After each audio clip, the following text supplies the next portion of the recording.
Merhaba herkes. Merhabalar.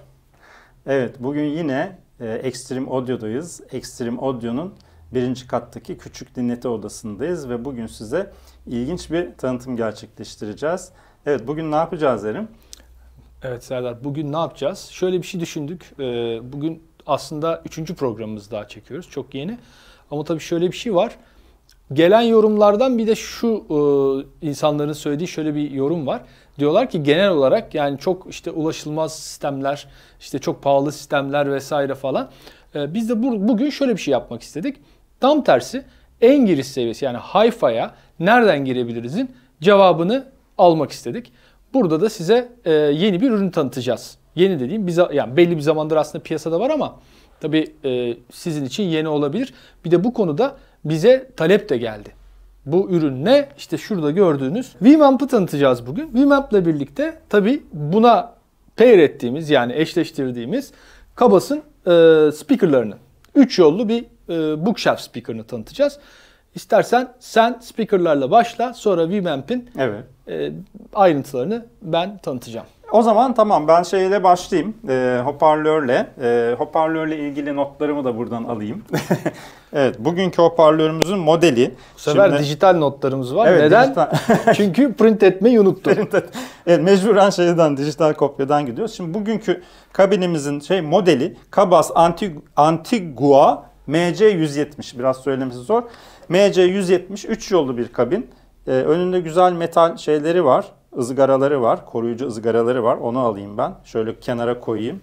Hatta ben de bunu da alayım buradan. Hatta sen de onu da al. Artık ve oradan, bunları çıkartalım. Evet, yavaş yavaş yapmaya başlayalım. Tanıtmaya başlayalım. Evet, ben hemen böyle saniyelik yok oldum ve bu küçük kamerayı aldım. Şimdi size Serdar hoparlörleri tanıtacak. Şimdi şeyi açıyorum. DATS programı, Dayton Audio'nun. Açıyorum için. Empedans ölçümü yapacağız. Empedans ölçümü de bize hoparlörün her frekans skalasında belirli frekanslarda, yani her frekansta hangi empedans değerine sahip olduğunu gösterecek. Bu da bize amfiyi ne kadar zorladığını, yani ne kadar doğrusal bir amfi yükü olduğunu bize gösterecek. Bakalım şimdi ne oluyor. Serdar, seni tebrik ediyorum. Neden? Çünkü demedin. Başardık. Şimdi bir tane numunelik koyayım. Evet. Ölçüyoruz şimdi. Bakalım empedans sweep yapalım bir. Kim seviyesi yeterliyse evet. Şimdi şöyle bir çıktı. Eğri çıktı gördüğünüz gibi. İstersen eğriyi zoomlarsan. Şu anda önemli olan mesela burada minimum empedansın kaç olduğuna bakalım. 3 ohm civarı. 139 Hz'de 3043 diyor mesela. En az oraya düşüyor. Şurası da şu iki tepenin arası da bas refleks portunun tuning frekansı 41 Hz. Bu tip bas refleks kabinler için oldukça ne derler? Yani bu boyuttaki oldukça iyi bir değer baktığımızda. Sonra buralara baktığımızda mesela şuralarda kaça gelmiş? Orada da mesela 7 ohm civarında. Zaten bu nominal 8 ohmluk bir hoparlör. Yani tipik bir eğri görüş. Sanırım nominal 8 olmasına rağmen bas hoparlörünün 4 ohm olduğunu tahmin ediyorum buralara düştüğüne göre. Bası 4 ohm ama üst taraflar mid range'de tweeter 8 ohm olabilirler. Bu şekilde bir eğri onu işaret ediyor. Şuradaki de faz cevabı. Evet. Faz cevabı burada baktığımızda. Bu da güzel duruyor. Evet. Faz cevabı da çok fazla dalgalanmıyor gibi. Yani gözüküyor. Çok zorlayıcı bir değil. Hoparlör değil. Öyle gözüküyor. Ya benim mesela bazı hoparlörlerimde 2 ohm'a kadar düştüğü oluyor. Ama tabii o 2 ohm'da olmaması gereken bir değer. O değil. İstenen bir değer değil. Zorlayacak bir değer. Zorlayacak bir değer baktığında. O yüzden bu kabin çok zorlayıcı gelmedi bana açıkçası. Öyle, şimdilik bu kadar yorum yapabiliyorum. Çok daha üstünde başka verileri bilmeden çok fazla yorum yapmak da mümkün değil daha fazla. Okey. Evet. Basabilirsem 3 defa. Kaydediyor mu? Şu anda kaydediyor mu? Kırmızı ışık yanıyor. Demin bir kazaya kurban gittik de. Evet. Şimdi Evet, şimdi kabinimizi genel olarak incelemeye başlayalım. Öncelikle spesifikasyonlarından, yani özelliklerinden başlarsak 3 yollu bir bas refleks tipte bir hoparlör kabini. Gördüğünüz gibi önde bir bas ünitesi var. 17 santimlik bir bas ünitesi var ve onun üstünde tiz ve mid basın bir arada kullanıldığı bir konsantrik var. Bir sürücü topluluğu var diyelim. Arka tarafta da biliyorsunuz var, portu oluyor. Portlu olduğu için, bas refleks olduğu için. Şimdi bu bakarsak spesifikasyonlarına, ağırlığı 9 kilo, yüksekliği 40 santim, genişliği 23 santim, derinliği de 30 santim. Oldukça kompakt, orta boyutlarda bir raf tipi hoparlör. Güç değerleri 75 watt nominal olarak verilmiş. Peak power, anlık gücü de 550 watt verilmiş. Ama tabii bu çok kısa anlarda olabilen şeyler için, güçler için.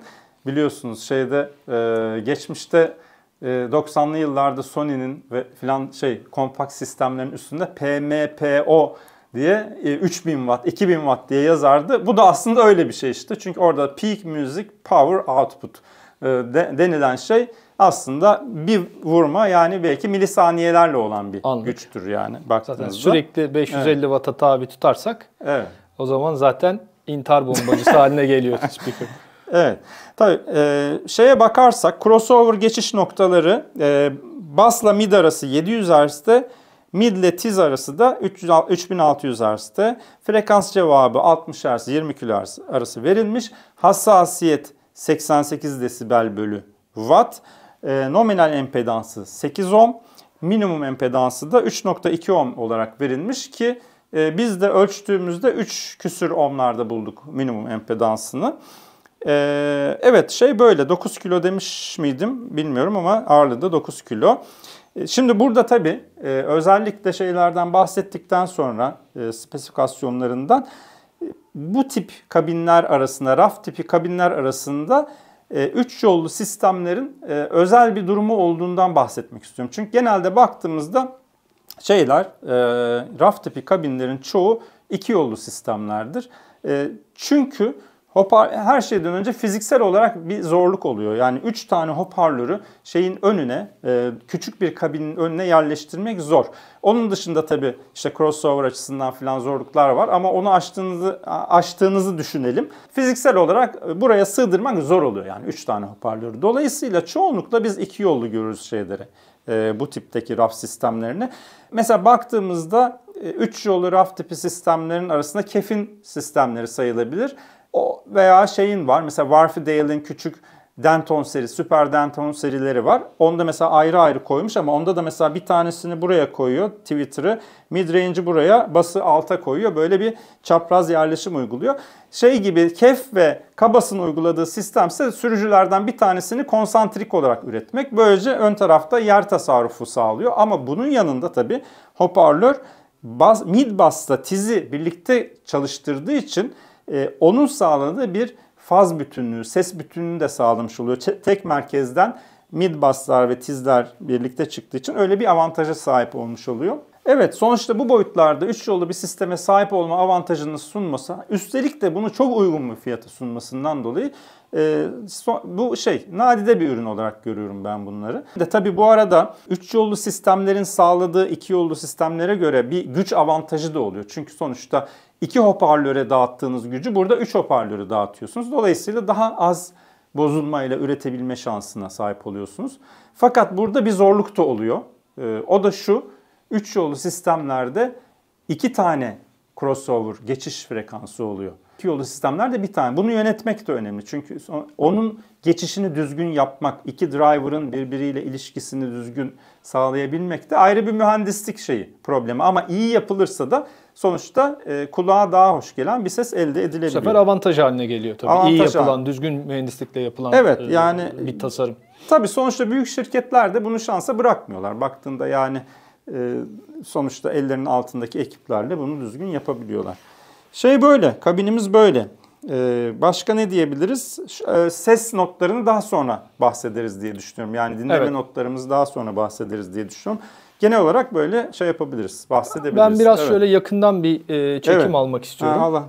Aslında kabinin görüntüsü de şık ve benim çok hoşuma gitti. Evet. Yani ben zaten bu bütünleşik şeyleri, driverları seviyorum.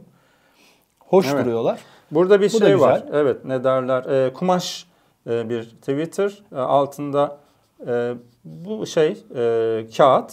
Bunun metal olduğunu okudum ama tam onu doğrulayamadım. Yani kendi sitesinde yazmıyor. Bir review yapan birisi şey demiş. Şeyle ilgili bilgi var mıydı Serdar? Bana plastik sürücülerin evet. Kabas'ın kendi ürettiği sürücüler mi yoksa başka bir Onunla sürücü mü ilgili kullanıyor? hiçbir bilgi yoktu şeyde. Bilen varsa benim yorum olarak yazabilir baktığım arkadaşlar. yerlerde yoktu. Evet. Şöyle arkadan ben bir de arkaya da terminalini de evet. göstermek istiyorum. Yani burası Evet. çok standart aslında. Çok bir şey yok. Yani sağ ve sol giriş var. Burada işte bas portu var. Bir şey daha aklıma geldi. Ondan da bahsedeceğim şimdi o zaman. Az bir konuyu atladık. Kabinin tasarımında şundan bahsetmedik.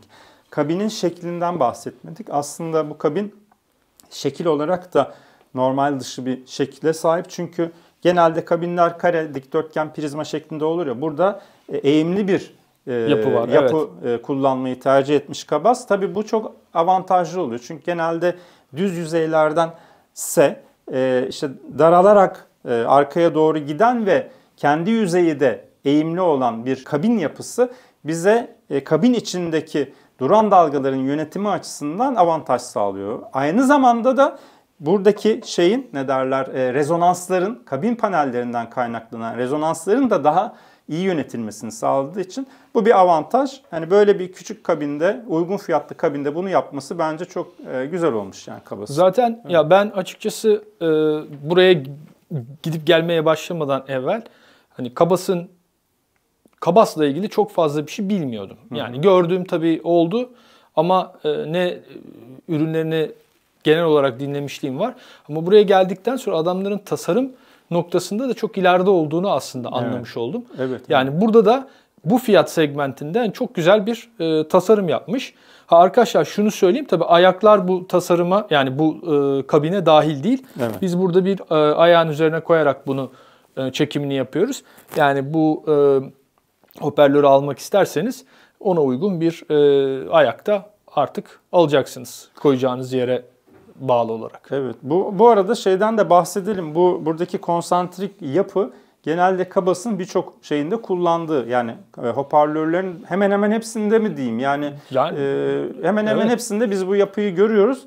Boyutları farklı olabilir ama bu konsantrik mid ve tiz kombinasyonunu diğer farklı tasarımlarında da kullanmış durumda ve bunu bir avantaja çevirmiş. Kef'in aynı unique driver'ı gibi Kabas da bunu güzel şekilde kullanmış. Öyle gözüküyor yani. Evet, gayet güzel oldu Serdar. Teşekkür ederiz. Rica ederim. Şimdi Veeam'e mi geçiyoruz? Şimdi Veeam'e geçelim. Hadi bakalım. Şimdi ne yapıyoruz? Şimdi zurnanın zırt dediği yere geldik.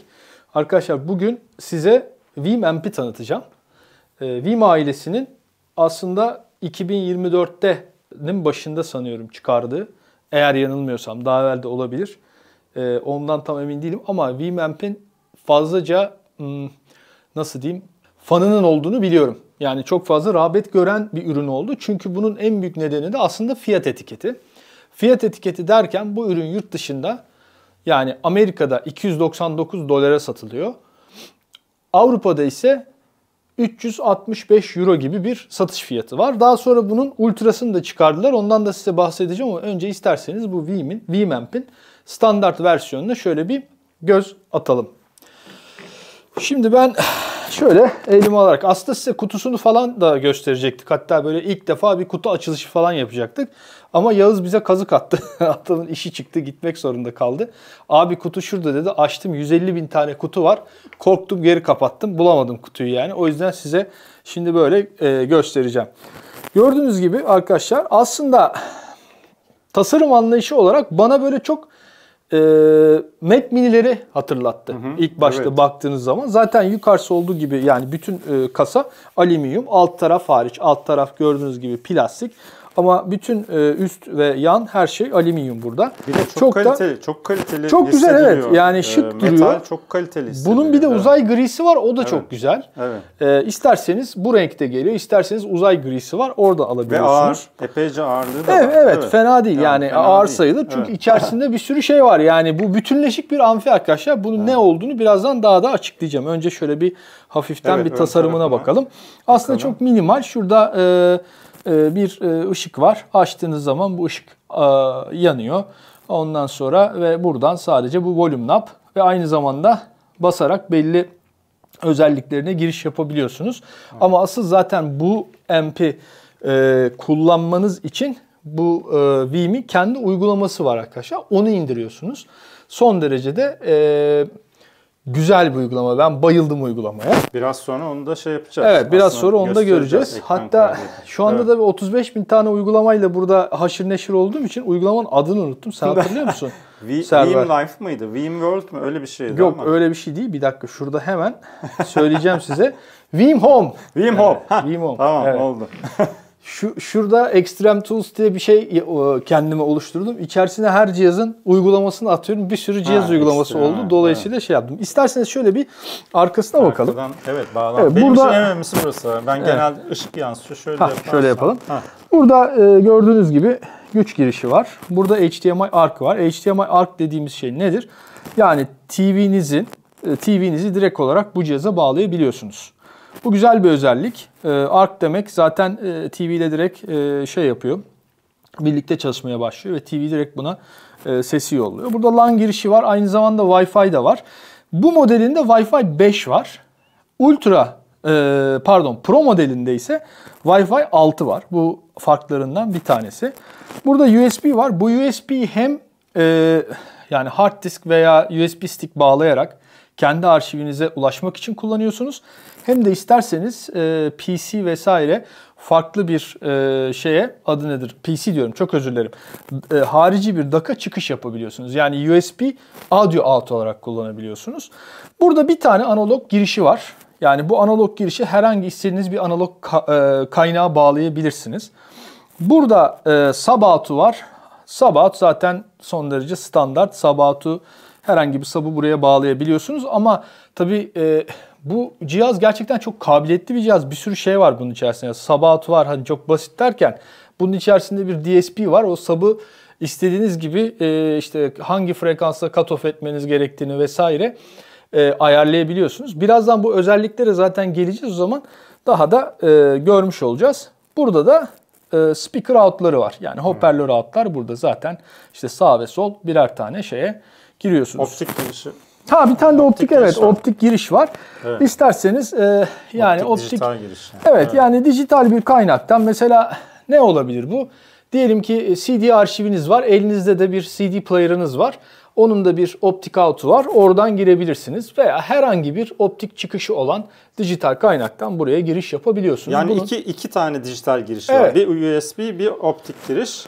Koaksiyel yok. Yani bir de şey var, HDMI var. HDMI var, pardon. HDMI. Aslında 3 tane olmuş oluyor HDMI ile birlikte. Evet. Yani bu HDMI de aslında güzel, çünkü böyle bir cihazı alıp mesela işte salonunuzda vesaire 2 tane speaker konumlandırırsanız aynı zamanda TV ünitenizi de buna bağlayıp hani film vesaire de tabii yani Dolby Digital veya başka formatlarda değil, öyle işte 5.1 falan filan değil, ama en azından TV'nin speaker'ına göre daha düzgün bir ses alarak izleme şansınız oluyor. Böyle isterseniz. Bir de şeyden bahsetsek mi? Ben de ne derler? Pick-up yani şeyi yok. Fono evet, bunda şöyle şimdi hani tek eksik diyebileceğimiz gerçek anlamda, hani eksik denir mi bilmiyorum ama ya yani, şöyle eksik yani şöyle bir şey koymuş adamlar buraya. Bir tane analog giriş koymuş ama bu bir fono girişi değil. Yani içerisinde dahili bir fono amfisi yok. Dolayısıyla direkt yani üzerinde direkt bir kendi içerisinde bir fono amfisi olan pick-up olmadığı sürece, mesela burada T yakın bir pick-up'ı var. Buradan direkt RCA çıkış alabiliyorsunuz. Evet. Bunun kendi içerisinde bir fono katı var. O fonokatından çıkıp buna direkt RCA olarak girebiliyorsunuz. Eğer elinizde böyle bir pick-up'ınız yoksa, hani eski tip illa fono girişi olan, fonokatı olan bir amfiye bağlamanız gerekiyorsa bununla kullanamıyorsunuz. O zaman araya ya bir fono amfisi koyacaksınız veya bu tarz bir pick-up edineceksiniz. Evet, yani Veeam'in aslında yani Veeam ailesi içerisinde bir sürü ürün var. Biz tabii şu anda amfi tarafındaki ürünü tanıtıyoruz. Aslında buna bir amfi demek yanlış. Yani neden yani? Tabii ki doğru. Yani sonuçta bir amfi, yani yükseltiyor ama bu sansasyonel bir açıklama oldu. Allah cezasını versin bu amfinin. Tabii böyle bir şey değil. Yani şunu söylemeye çalışıyorum. Bu bütünleşik bir amfi arkadaşlar. Yani bu bir streaming amplifier dediğimiz. Evet. Yani bunun üzerinde bütün dijital yani bütün akıtıcılar, streaming opsiyonları, online streaming opsiyonları, işte Qobuz olsun, Spotify olsun, Tidal olsun, aklınıza gelecek her şey bunun app'inde var ve direkt app'ten buraya akıtabiliyorsunuz. Yani dolayısıyla harika bir şey. Kendi başına bunu alıyorsunuz, 2 tane speaker'a bağlıyorsunuz. Elinizin altında mükemmel bir sistem oluyor. İsterseniz şimdi biraz bu amfinin özelliklerinden bahsedeyim. Tabii bu amfi gördüğünüz gibi küçücük bir amfi. Bu bir D-Class amfi tabii ki. Şimdi D-Class ile ilgili de bir şeyler söyleyeceğim birazdan ama önce genel olarak tanıtayım. Şöyle 2x60 Watt 8 ohm'da, 2x100 Watt da 4 ohm'da veriyor. Daha önce de söylediğim gibi bütün streaming servisleri app'in içerisinde var. Yani hangisini kullanıyorsanız, ister Tidal olsun, ister Qobuz olsun, ister Spotify olsun. Yani neyi kullanıyorsanız buradan kullanabilirsiniz. Arkasındaki USB girişi vasıtasıyla isterseniz dediğim gibi daha da evvel kendi arşivinizden de yararlanabilirsiniz. Yani buradan direkt çaldırabilirsiniz. Zaten artık bu tarz cihazların hepsi DLNA özelliğiyle geliyor. Yani bir medya serveriniz varsa evde DLNA özelliği olan direkt medya server üzerinden de buna stream edebilirsiniz. Mesela ben evde öyle bir şey bir ara yapıyordum. Kendi arşivimi öyle bir medya server üzerinde tutuyordum ve DLNA kabiliyeti olan başka bir streamer üzerine direkt kendi arşivimi oradan ulaşarak çaldırabiliyordum. Evet, içerisinde D-Class bir amfi çipi var. TPA3255, Texas Instruments'ın ürettiği. Bu çip son dönemlerde özellikle Çin'de hi-fi ürünleri üreten üreticilerin gözdesi bir çip. Gerçekten de çok kabiliyetli bir çip ve güzel sound eden bir çip. Dolayısıyla birçok üretici bunu kullanıyor ama dediğim gibi daha çok böyle Çin menşei ürünlerde kullanıyorlar. Hani burada kötü bir şey yok. Neden bunu kullanıyorlar? Sanıyorum hani fiyat performans noktasında iyi bir noktada. Bir ikinci şey de kendi tabii dahili DAC'ı var. Dahili DAC'ı da ESS Saber'ın ES9018 DAC'ı var. Yani bu DAC artık tabii çok giriş seviyesi bir DAC. Hatta yani birazcık da artık zamanı geçmiş bir DAC. Ama hani şey yapıyor mu, iş görüyor mu? Görüyor. Zaten biraz sonra bunun yani performansını arttırmak için de neler yapabileceğimiz üzerinde biraz duracağım. Ama şimdilik bu şekilde. Evet, aynı zamanda işte DLNA'dan bahsettim. Eğer evinizde kurulu bir NAS'ınız varsa, yani bir network storage'ınız varsa ona da direkt buradan ulaşabiliyorsunuz. AirPlay 2 desteği var bunda. Bu Apple kullanıcılarını mutlu edebilecek bir özellik. Çünkü direkt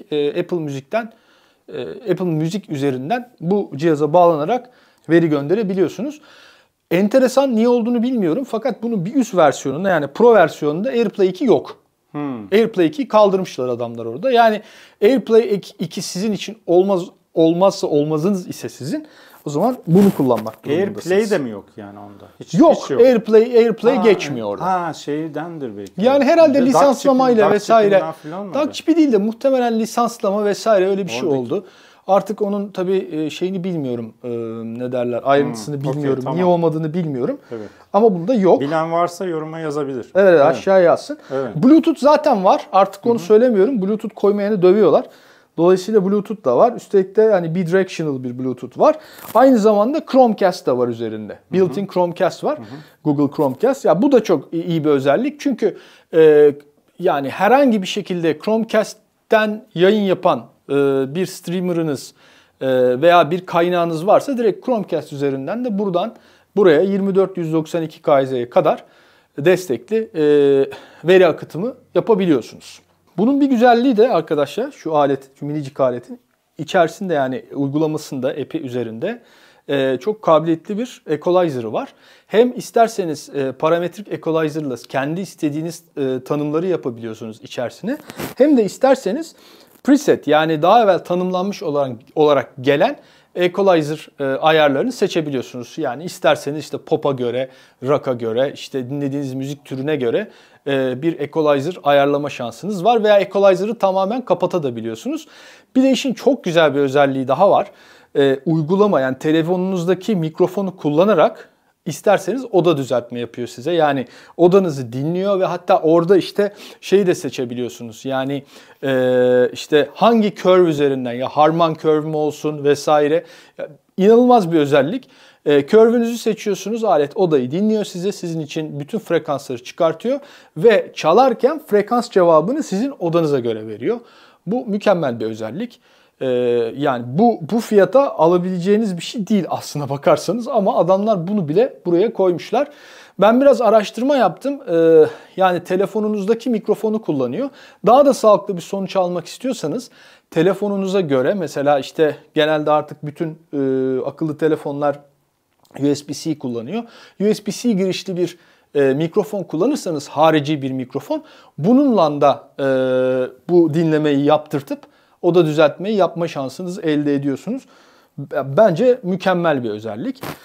Bu giriş saydığım bütün bu giriş ve çıkışları dijital analog ne varsa üzerinde bunların hepsini uygulama üzerinden değiştirme şansınız var. İşte şu anda bunu seçin. İşte şu anda bunu dinliyorum. İşte audio out şuradan olsun. Audio in buradan olsun gibi. Veya AutoSense'i alıp kendi kendine bunun kararını vermesini de sağlayabiliyorsunuz. Peki Pro versiyonu olsaydı ne olacaktı? Pro versiyonunu arkadaşlar yurt dışı için söylüyorum. Türkiye'de de satılıyor Pro versiyonu. Şu anda tam fiyat olarak ne bilmiyorum. Mesela Extreme Pro versiyonunu getirmiyor. Bu versiyonu getiriyor. Ama yurt dışı için yaklaşık 100 euro, 100 dolar gibi bir fark var arasında. Yani standart olanla diğeri arasında. En büyük aslında fark şu. DAC çipi diğerinde daha güncel bir DAC çipi. Evet, Pro versiyonunda 9038 Q2M kullanılıyor.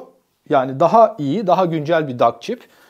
Burada size sağladığı bir diğer özellik de SNR'sinin 120 desibele kadar çıkması. Diğer versiyon yani standart bu versiyonda 98 desibel bir SNR'si var. Yani diğer çip buna göre daha iyi bir çip. Onun haricinde Pro versiyonunun Bluetooth tarafı daha gelişmiş. Bunda 5.0, Pro versiyonunda ise 5.3 var. Diğer bütün özellikleri hemen hemen aynı. Dediğim gibi şey yok. Bunda AirPlay 2 var, diğerinde yok. Haricinde hemen hemen bütün özellikleri aynı diyebiliriz. Evet arkadaşlar, şimdi notlarımı buraya yazdım. Biraz da notlarımdan yardım alacağım bunu size anlatırken. Şimdi geçen gün benim dijital audio üzerine bir Facebook kanalım var. Orada şeylerle ilgili, aktif speakerlarla ilgili bir yazı yazmıştım. Ve aktif speakerları çok beğendiğimi, çünkü optimizasyonun vesaire çok iyi olduğunu, aktif olmasından dolayı. Yani üreticinin hem amfi tarafını hem speaker tarafını birlikte optimize ettiği için çok iyi sonuç aldığından bahsetmiştim. Tanıdığım bir arkadaşım altına şöyle bir yorum yazdı. Dedi ki ya ben işte Clipshin 6 diye bir şeyini aldım. Adı nedir? Aktif speaker'ını aldım. Fakat daha sonra öğrendim ki onun analog girişleri meğerse analog to digital converter, yani analogtan dijitale bir çevirici varmış ve dolayısıyla bütün hayallerim yıkıldı gibi bir şey söyledi. Halbuki yani bu serzenişi başka insanlardan da duydum. Aslında o şöyle değil. Yani burada bir dijital dönüşüm var ama tahmin ettiğiniz gibi bir dijital dönüşüm yok. Yani bunu dijitale döndürüp kendi üzerindeki DAC'tan falan geçirmiyor. Şimdi şöyle bir şey var arkadaşlar. D-Class amfilerin hepsinin özelliği aynıdır. Yani D-Class amfilere dijital denmesinin nedeni bu üzerindeki çipin gelen analog sinyali kendi içerisinde özel bir dijital formata dönüştürmesinden kaynaklanıyor. Buna da ne diyorlar arkadaşlar? Pulse Width Modulation yani PWM diyorlar. Yani darbe genişlik modülasyonu diye çevirebiliriz. Şimdi burada bu çevrilen dijital veri arkadaşlar anahtarlama transistörleri tarafından işleniyor. Ve en sonunda da bir low pass yani düşük geçiş filtresine maruz bırakılıp tekrar voltaj analog hale döndürülüyor. Fakat burada şöyle bir şey var. Burada bir de error izleme metodu kullanıyorlar. Bu şimdi her üreticinin kendi prosesine verdiği bir isim var. Şimdi burada TPA mesela 3255'ten bahsediyorsak, şunu söyleyeyim, bu bahsettiğim proses her üreticinin aynı şekilde çalışıyor. Yani bu Encore'da olabilir, işte ICE de olabilir, Purify de olabilir, işte Texas Instruments'ın TPA 3255'inde de olabilir. Yani bunların hepsinde bu şekilde çalışıyor. Şimdi burada şöyle bir şey var. Bu error checking mekanizmalarını PurePath Ultra HD adını vermişler bunlar. Ne yapıyor bu? Burada sinyal yükseltilirken bir hata düzeltme yöntemi kullanılıyor. Bu hata düzeltme yöntemiyle de gürültü seviyeleri en minimal hale geliyor ve sürekli olarak sinyal orijinal analog sinyaliyle karşılaştırılıyor ve bunu gerçek zamanlı yapıyor. Yani giren sinyalle çıkan sinyalin birebir aynı olduğuna emin olan bir sistem var içerisinde. Dolayısıyla hani dijitale evet çevriliyor içeride işlenebilmesi için, yükseltilebilmesi için, işleme demek yanlış olur, yükseltilebilmesi için, ama filtre uygulandıktan sonra bu analog bir voltaja dönüştüğü zaman ilk giriş voltajıyla çıkış voltajı arasında birebir aynı olduğuna bu sistem emin oluyor arkadaşlar.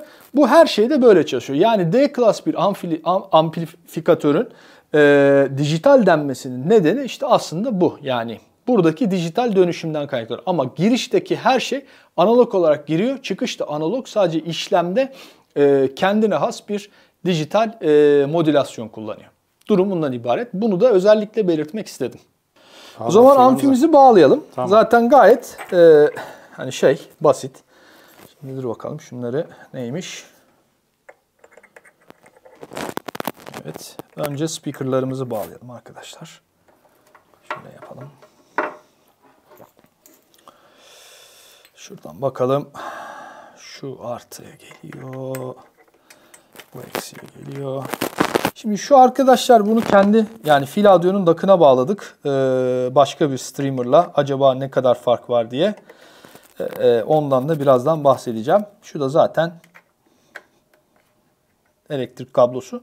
Kendi içerisinde bir power supply'ı var. Hani dışarıdan bir power supply yok. İşte gördüğünüz gibi şurada ışık yanıyor. Zaten şuna bastığınız zaman açılıyor şimdi. Açılacak, evet, şu anda açılmış üzerine şey yapıyor. Evet, tamam. Şimdi biraz uygulamayı göstereceğiz değil mi biraz da? Evet. Şu anda açıldı. Ses. Burada sesi gösteriyor ne kadar olduğunu. Bunun haricinde şimdi burada bir ekran vesaire olmadığı için bakın şu yeşile döndü. Bu yeşile dönmesinin nedeni Autosense'in açık olması. Şimdi şu anda uygulama üzerinde ben Autosense'i açtım. Şu anda emin oldu. RCA üzerinden ben kendi DAC'ımızı bağladığım için burada RCA üzerinden direkt yani RCA'den bir şeyin bağlı olduğunu anladı. Autosense dediğin yani bağlantıda ne var ona bakıyor. Evet kendi kendine seçiyor. Hı-hı. Onu kapatabiliyorsunuz. Bütün bu özellikler çok esnek. İstediğiniz gibi açıp kapatabiliyorsunuz. Evet. Bu şekilde. Evet, şu anda kullanımı hazır. Bu kadar. Tamam, şu anda süper. Biraz da o zaman uygulamaya bakarız şimdi. Tamam. Uygulamaya bakalım. Tamam. Evet. Hazır mısın? Hazırım. Evet. Sen hazır mısın? Ben de hazırım. Hadi bakalım. Hadi bakalım. Şimdi ne yapıyoruz?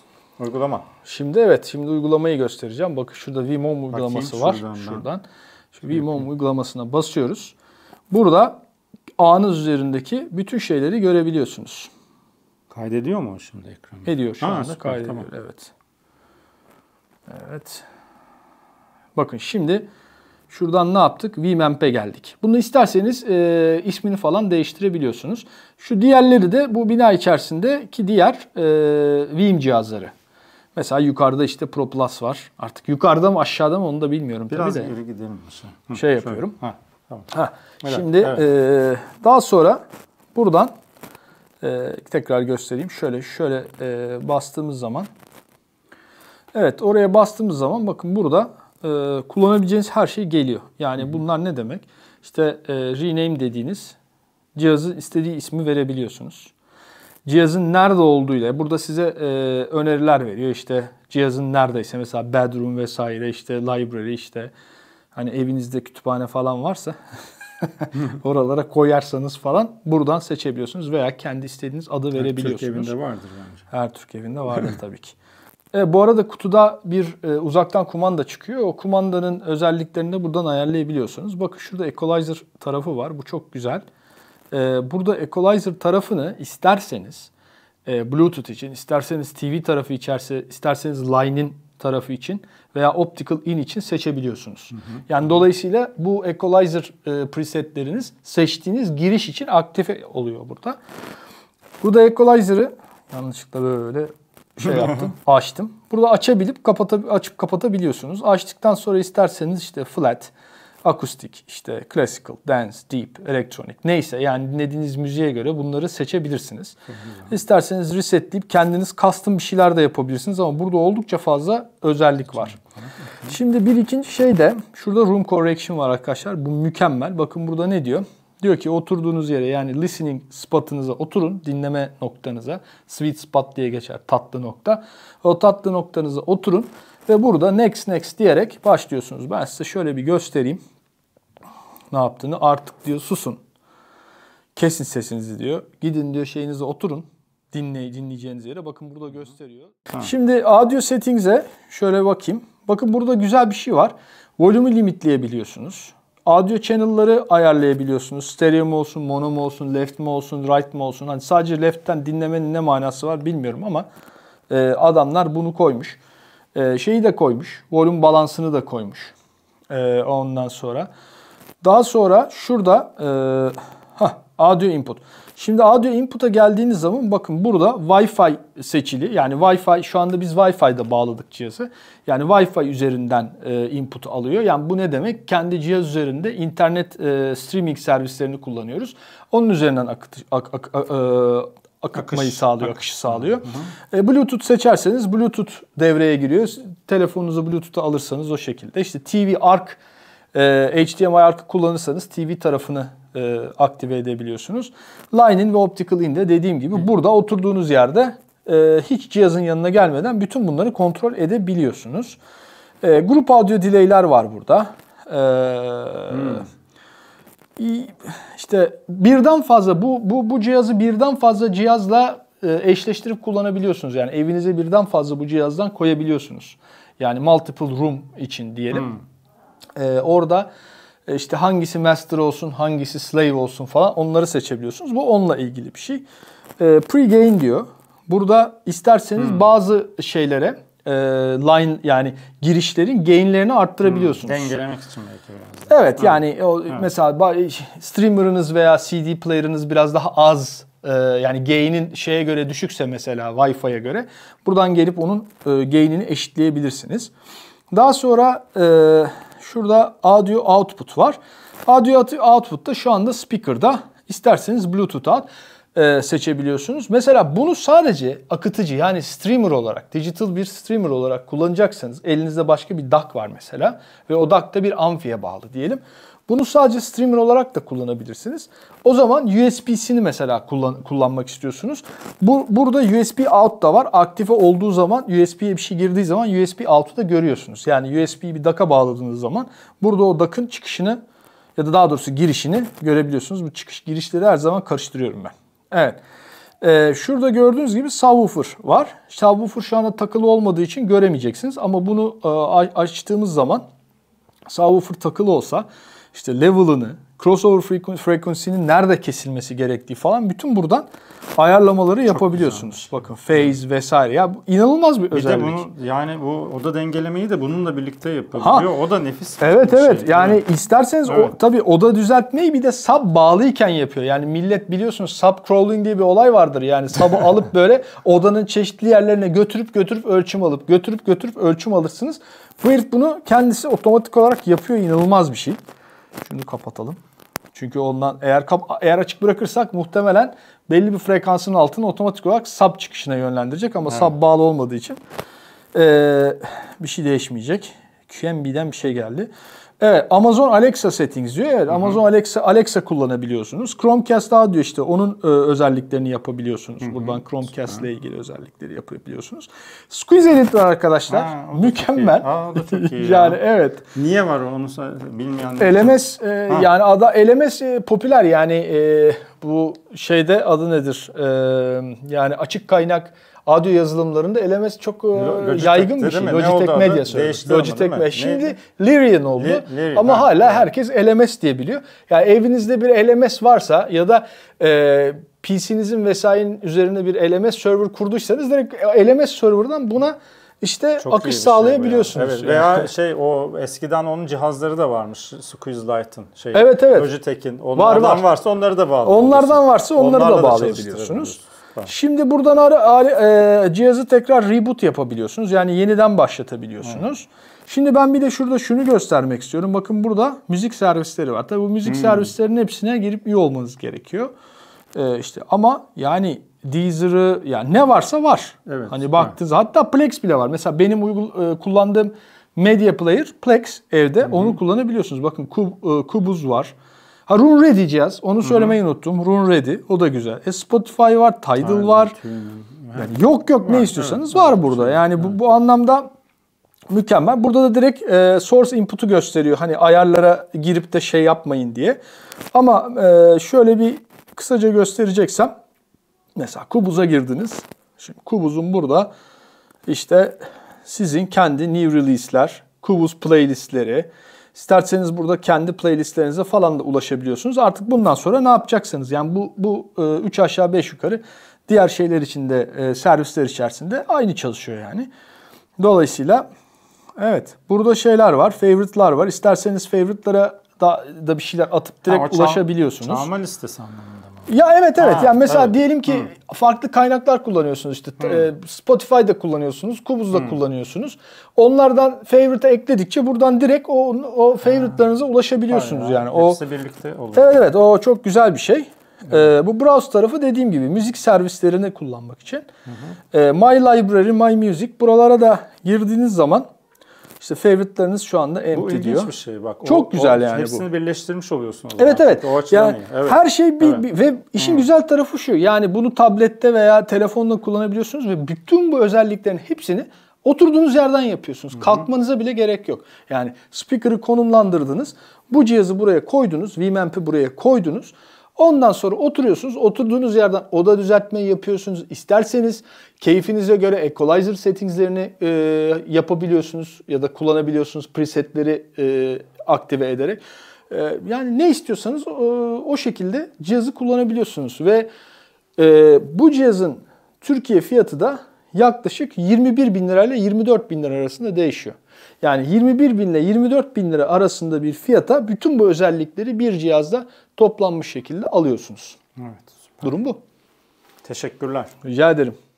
Evet arkadaşlar şimdi bir oda düzeltme yapacağız değil mi Erim? Gerçek bir oda düzeltme deneyeceğiz. Evet, oda düzeltme yapacağız. Bakın şimdi şurada önce şu Room Correction'a girelim tekrar. Room Correction'a geldik. Şimdi burada Room Correction Settings'lerde şurada yukarıda gene Room Correction Settings'ine girdiğiniz zaman bakın Frequency Response'ın nereden başlaması gerektiğini 40 Hz'de ne kadar? 4000 Hz arasında. İstersek bunu yükseltebiliriz. Yani daha yukarıları da düzelttirebiliriz. Yani şöyle aslında şuraları falan yapsa belki daha iyi olabilir. 8000 Hz'lere falan. Kimse onu çok yükseltmiyor. Yani işte 6500'lere falan olabilir. Evet. Maksimum gain ne kadar desibel yukarı aşağı çıkan duruma göre ne kadar desibellik bir düzeltme yapacağı. Bu da quantization. Onu çok fazla şeyine girmek istemiyorum. Ayrıntısına girmek istemiyorum şimdi. Bakın burada smoothing var. Smoothing'de kaç oktavda bunu düzeltiyor? Genelde 1.6 iyidir. Yani bunu 1.6 seçebiliriz. Tamam mı? İşte burada subwoofer calibration var. Yani eğer subwoofer'ınız olsaydı burada, yani aslında şurada köşede bir subwoofer var ama onu bağlamak istemedik. Kabloları falan nerede bilmiyoruz. Subwoofer'ı da koyduğunuz zaman ayrıca onu da calibration haline getiriyor. Şurada önemli bir şey var. Target curve. Baştan bahsetmiştim. Mesela hangi şeyi seçmek istiyorsunuz? Harman target curve, genel olarak Harman çok şeydir. Ne derler? Yıllarca insanlara en hoş gelen böyle bas tarafında birazcık daha yüksekten başlayıp gelen bir curve'tür. Ve insanlar genelde sever Harman. Kulağa tatlı gelir. Evet, evet. O yüzden şimdi bunun için Harman'ı seçtim ben. Siz isterseniz başka bir şey de seçebilirsiniz yani bu şey. Evet. Şimdi şuna basalım. Bu daha evvel yaptığımız şey. Evet, bunu şimdi kaldıracağız. Geldik buraya. Evet. Şimdi bu noktadan sonra biraz sessiz olacağız. Kulakları tıkıyorsunuz. Çekimde. Şimdi zaten ne diyor? Sesinizi kesin diyor. Next. Şurada tut diyor.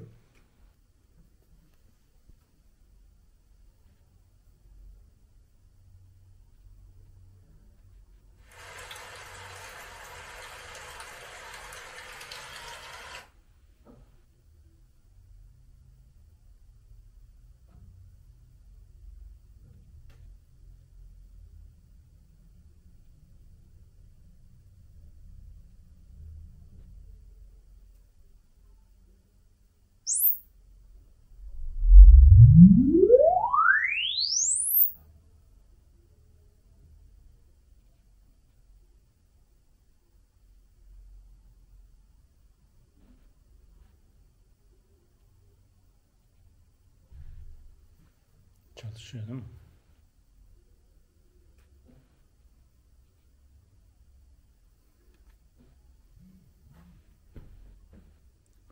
Şimdi bu biraz sürebilir.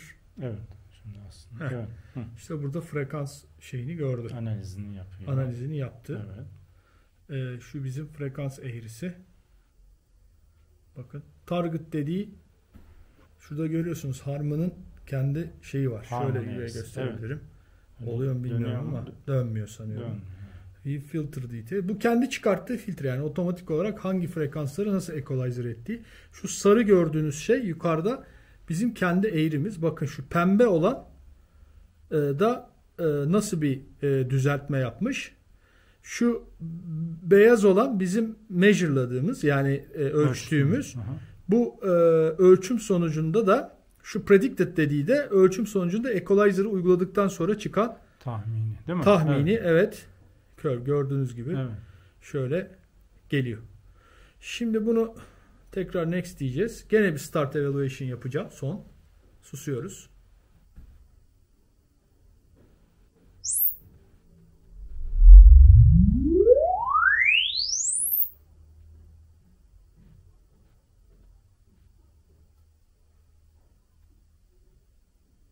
Evet çıktı. Evet.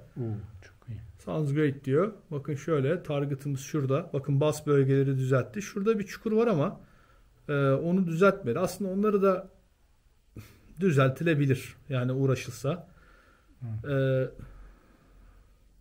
Mesela burada save EQ diyelim. Custom diyelim. Mesela atıyorum. Erim. Kendi adımı yazamadım. Erim. Bir dedik. Create diyelim. Kaydı. Tamam. Bitti. Bakın burada equalizer altında şu anda gördüğünz gibi erim düzeltme eğrisi. Evet. Düzeltme eğrisiyle artık girmiş. Evet. Bu erim 1 şu anda seçili. Evet. Parametrik equalizer olarak. Bu tabii çünkü hertz girdiği için. Mesela bakın şurada da şöyle. Mesela 40 Hz'de 1.9 desibellik bir düzeltme yapmış. Evet. 49 Hz'de 9.7 desibellik. Evet. 75 Hz'de falan filan bu burada görüyor. Yani özelliklerini buradan görüyorsunuz. 10 band üzerinden çeşitli düzenlemeleri yapmış. Şimdi bunu çaldığımız zaman buna göre biz demin denedik, gerçekten acayip değişiyor yani. Şimdi belki bir tane parçayı da öyle kaydedebiliriz. Öyle yapabiliriz. Bir evet. Deneyebiliriz. Daha önce çektiğimiz şeylerden bir tanesi. Bu şekilde. Için. Evet, tamam. Evet, yani süper. Gördüğünüz gibi 5 dakika içerisinde odanızı analiz etti. Harika. Analiz ettikten sonra şeyleri buldu. Ne derler? Kötü taraflarını buldu. Ondan sonra sizin ve isterseniz flat'e göre de yapabilirsiniz. Harman eğrisiyle bunları yaptık biz. Oturdu, düzeltti. Yani bunu birden fazla kere yaparak en iyi şekilde, en düzgün şekilde oturtabilirsiniz. Biz şimdi öylesine yaptık. Öylesinde bir düzeltme bile bayağı bir fark ediyor arkadaşlar. Müthiş oldu yani. bence. Çok güzel oldu. Evet. Yani şurada da şöyle bir şey var. Gene onu söyleyeyim. Şurada equalizer'da girdiğiniz kaynağa göre de yani Bluetooth'a, TV'ye, line'ine vesaire hangi kaynağı buna giriyorsanız o girdiğiniz kaynakta da bu equalizer'ı uygulayabiliyorsunuz. Uygulama değişebiliyor. Süper. Çok iyi. Mükemmel. Evet. Evet. Bu şekilde. Tamam. Eline sağlık. Hadi bakalım. Kapatıyorum. Kapatabiliriz. Tamam.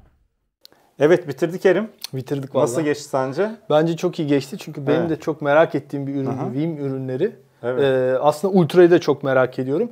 Yani Veeam ailesine çok giremedik. Onlar da zamanla gireceğiz. Yani hem Veeam'in amfi içinde amfi katı olmayan streamerları var.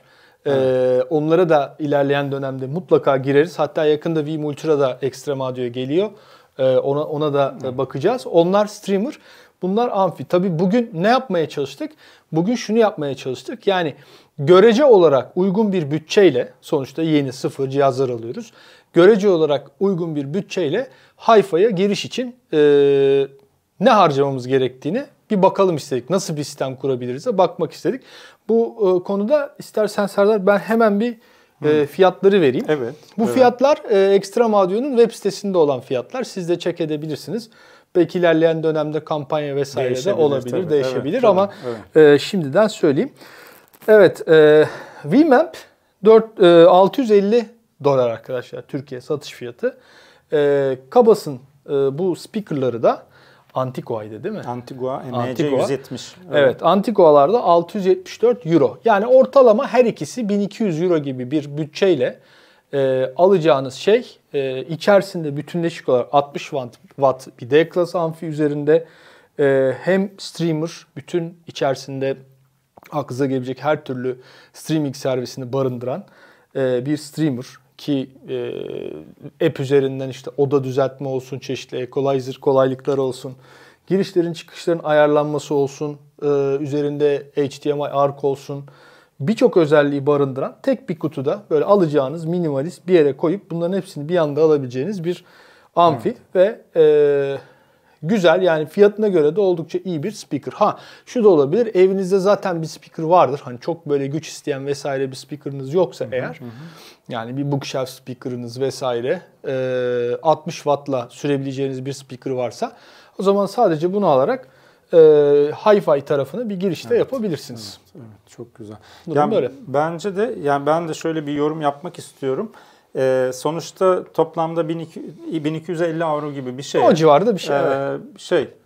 Anahtar teslimi, ses ve oda dengeleme ile birlikte bir ses elde edebiliyorsunuz ve elde ettiğiniz ses de oldukça tatmin edici. Ben mesela birazcık kabinin ses niteliğinden de bahsetmek istiyorum. Evet, tabii o kabinle biz başka amfilerle denemedik şu anda. Yani o başka amfilerle daha farklı bir karakter de verebilir. Ama şu anda gördüğümüz Kabas hoparlör oldukça dengeli bir ses karakteristiğine sahip. Şöyle bakarsak basslarda genelde bu bu tip kabinlerde bassların eksik olacağından korkulur. Ama burada öyle bir durum biz rastlamadık. Oldukça da tatmin edici bas seviyelerini gördük. Hatta ölçümde de zaten 40-50 Hz'e kadar filan indiğini görüyoruz. Görüyorsun. Evet. Yani 50 Hz diyelim ama 50'den sonra da yavaş yavaş oluyor. Düşüyor belki ama oldukça tatmin edici. Bas seviyeleri oldukça tatmin edici. Genelde dengeli bir ses karakteri var. Tizler doğal çıkıyor. Çok kulak tırmalamayan normal gelen. Midlerde de bence herhangi bir iki yolluya göre biraz daha avantajını hissettiren midler de var burada baktığımızda. Dolayısıyla oldukça dengeli, ekstremleri olmayan bir ses. Evet. Ama eksik olmayan yanı da bassları eksik değil. Yani genelde o beklenir, öyle değil. Ya bence fiyatına göre şu kombinasyon gayet yeterli bir performans veriyor. Hani Hi-Fi'ye nereden başlarım, nereden girerim derseniz. Başta da söylemiştim yani bunun geliştirmek için ne yapabiliriz? Ben mesela ilk etapta şunu yaptık biz. Phil Audio'nun lambalı DAC'ıyla Aurender Streamer'ı kullandık ve arkadaki line'inden giriş yaptık. Evet yani kendi içerisindeki DAC'a göre çok daha iyi bir sonuç verdi.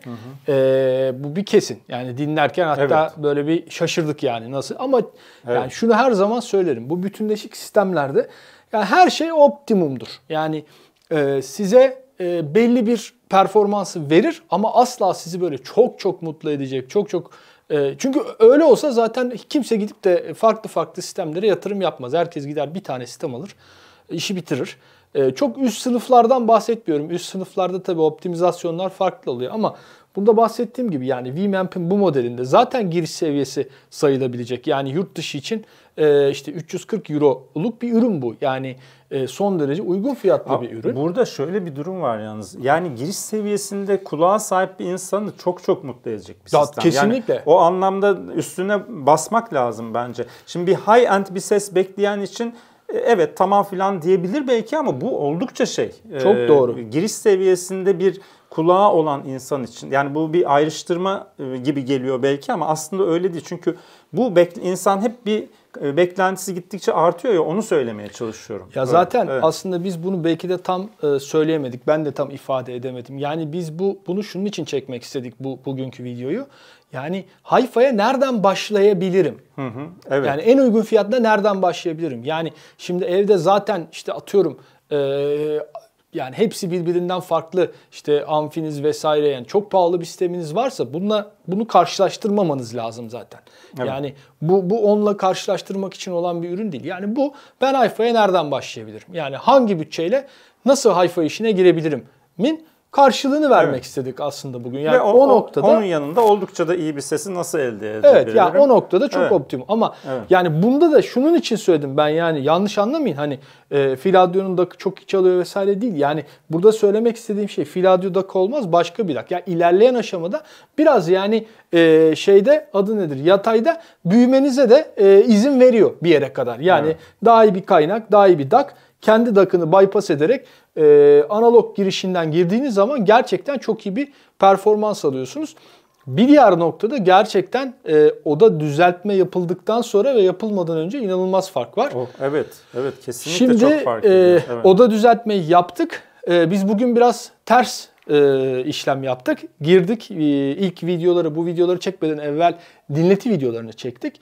Şimdi oda düzeltmeyi yaptıktan sonra o şarkılardan bir tanesini de oda düzeltmeyle yapacağız, çekeceğiz. Dolayısıyla artık kulaklıkla ne kadar siz de bunu fark edebilirseniz. Karşılaştırmalı koyarız onu. Evet, ama biz burada gerçekten ciddi bir fark duyduk. Yani bence bu özellik bile, çünkü şöyle bir şey var. Yani evinizdeki sistem ne kadar iyi olursa olsun odanızı yenemiyorsunuz. Yani odanızın bir cevabı var ve o cevabı yenemiyorsunuz. Dolayısıyla böyle bir sistem ki şunu da söylemek istiyorum. Oda düzeltme meselesi, yani DRC diyorlar. Digital Room Correction. Yani dijital oda düzeltme demek daha doğru. Çünkü oda düzeltme dediğimiz zaman fiziksel işler de giriyor. Bu DRC meselesinde şu var. Bir sürü marka artık işte NAD'ından tutun.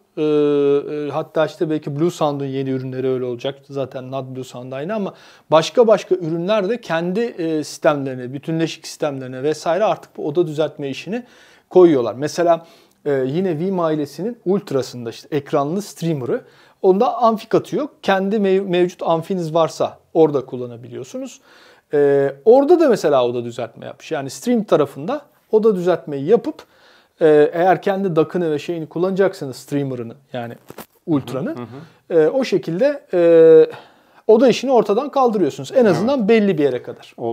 Oldukça iyi düzeltti ben. Mükemmel Ya çünkü biz manuel de yapıyoruz oda düzeltme. Evet. Kendimiz de denediğimiz için hani onu nasıl yapar diye merak ediyordum ben. Oldukça başarılı. Evet, çünkü başarılı. manuel yaparken de bir sürü şeyde takılabiliyorsunuz ya orada, hani acaba şu ayar mı yapsam, bu ayar mı yapsam falan derken iş iyice oluyor. Çığırından çıkabiliyor. Burada öyle bir durum yok. Basıyorsun, tak yapıyor. Bir de yani ben oturup bir düzeltme yaptığım zaman yani 1,5 saat İşte onun düzeltmesini yapıyorsun, fazını düzelt. Yani hani belki bizim yaptığımız birazcık daha profesyonel kaçıyor ama onu da her sisteme uygulayamıyorsun falan filan. Yani burada alet oturuyorsun, işte çektik yani toplam ne kadar 5 dakikalık bir zaman bile değil yani, zırt diye 2 sinyal veriyor. Hadi gidiyoruz diyor. Kes sesini diyor. Sinyal veriyor.